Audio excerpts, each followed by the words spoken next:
সবাই কিতাবরা শুনিবালা আর দেখলানি পানির অবস্থা। পানি তো এখন অনেক বাড়ছে, তো পানি বাড়ায় দেখলানি কেন জায়গার নাম হইল গিয়া আবদুল্লাপুর হয়ে কেন রে, তো বাক্কাদুর ওই শেরপুরের সাইটও এটা। আবার এদিকে বরাবর গেলে আপনারা পাইবা বালাগঞ্জ। তো এখানে পানি দেখার লাগি মূলত গেছি।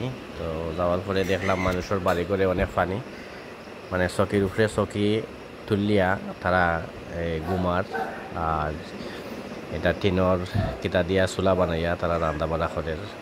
তেন দেখলাম নৌকা ডুবাইল আছে, বারটাকে আওয়া যাওয়ার ব্যবস্থা তারার।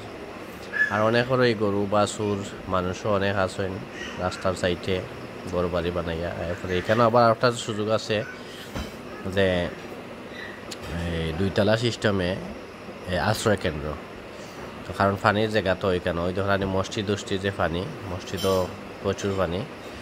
তো মসজিদও প্রায় দুই একটা মসজিদও দেখছি পানির কারণে এই দেখানি কেন। কিন্তু তারা অনেক মাছের জায়গা, এরা কিন্তু আরামই আসেন, এত পানি নাই। কিন্তু পানি হইল এইটা হইল গিয়া বালাগঞ্জের সাইডটা কি এখানেও তেমন একটা পানি নাই।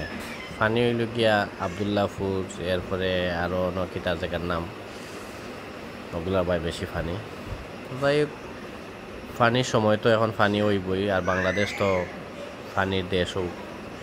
তো বিশেষ করে আমরা এখন কয়েক বছর ধরে সিলেট অঞ্চলে দিই বেশি পানি ওর। আগে তো পানি আমরা দেখতাম না, এখন একটু বেশি দেখলাম। কিছু করার নাই, আল্লাহর আওলা।